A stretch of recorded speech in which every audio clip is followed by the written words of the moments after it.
මාවැලි ගඟේ රළු රළ පහරට යට වී වසර ගණනාවක් නිහඬව දියට සැඟවී තිබී. නියං සමයට පමණක් යලි මතුවී අපට ජීවිතයේ අනිත්‍ය කියාපාන එක්තරා සුවිශේෂී පින්බිමක් මධ්‍යම කඳුකරේ පිහිටා ඇත. ඒ අන් කිසිවක් නොව කොත්මලේ මහා ජලාශයට බිලි වූ කඩදොර ශ්‍රී ප්‍රියබිම්බාරාම විහාරයයි.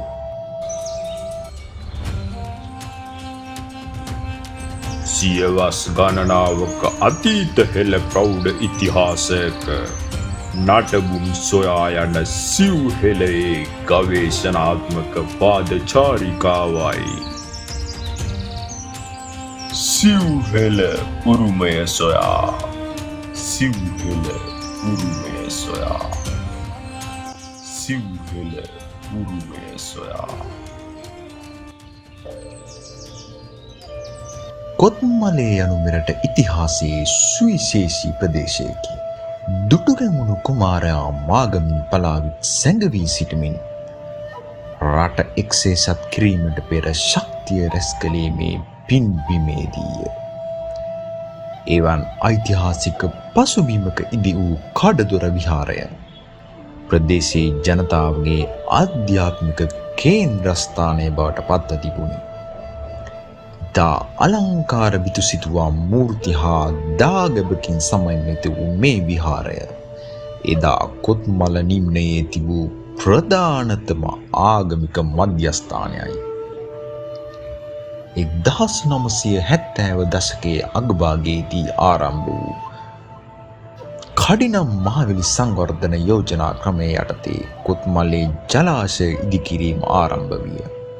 මේ යෝධ ව්‍යාපෘතිය වෙනුවෙන් කොත්මලේ නිම්නයේ ගම්මාන 50කට අධික සංඛ්‍යාවක් හා පන්සල් 18ක් ජලයෙන් යට කිරීමට තීරණය විය.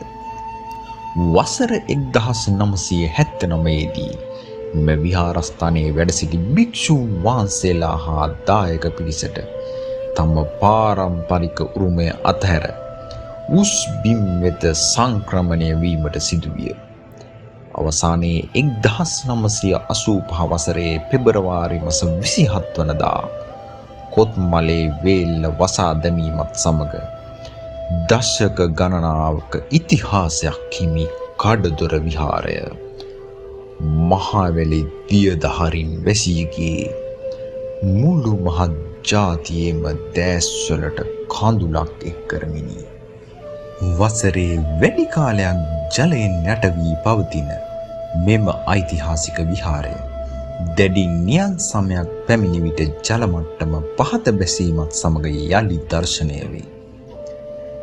මේ ඇති විශේෂත්වය නම් වසර 40කට අධික කාලයක් ජලයෙන් යට වී තිබුණද විහාරයේ බුද්ධ ප්‍රතිමා වහන්සේගේ හා දාගැබේ ශේෂයන් තවමත් නොනැසී පැවතීමයි. විහාරයේ වැඩ සිටි බුද්ධ ප්‍රතිමාවල ශේෂයන් හා හිඳි පිළිමේ ශේෂයන් අදටත් දැකගත හැකි වේ.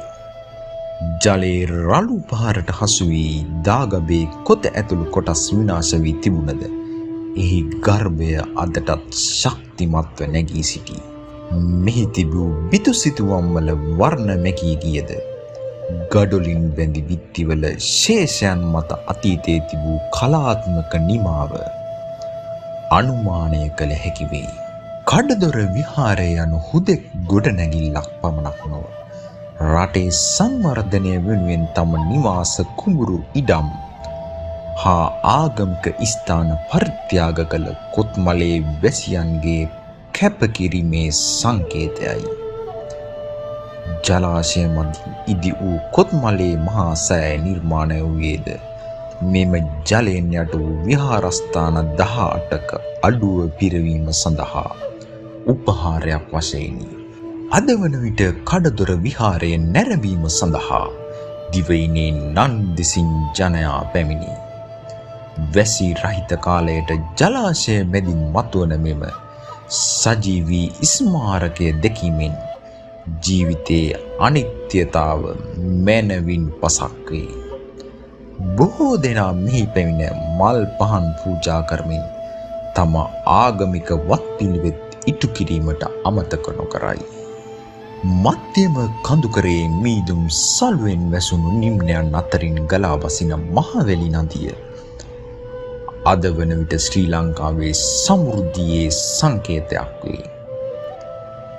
එහෙත් එම සමෘද්ධිය වෙනුවෙන් දියයට සැඟවී ගිය අතීතයක වේදනාව හා අභිමානය තවමත් රඳවාගෙන සිටින කොත්මලේ ජලාශයේ නිල්වන් දියකඳට යට වී නියං සමයට පමණක් ඉරිතැලුණු පොළව මතින් හිස ඔසවන කඩදොර ශ්‍රී ප්‍රියබිම්බාරාම විහාරය හුදෙක් විහාරයක් පමණක් නොව මෙරට වාර ඉතිහාසයේ හැරවුම් ලක්ෂයක ජීවමාන සාක්ෂිකරුවෙකුද වේ.